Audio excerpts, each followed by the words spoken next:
চিঠি। অপূর্ব দত্ত। মা গো আমার মা, তোমার সঙ্গে আরই একটা কথাও বলবো না।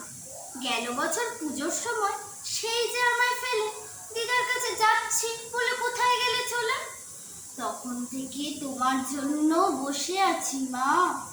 এবার পুজোয় আসবে তো ঠিক? সত্যি বলো না? বাবাটা মা এতই বোকা, কিচ্ছু জানে না। যতই বলি কাল আসবে মা, মোটেই মানে না। আমার জন্য ভেবো না মা, আমি ভালোই আছি। কদিন আগে বাবার সঙ্গে গিয়েছিলাম রাঁচি।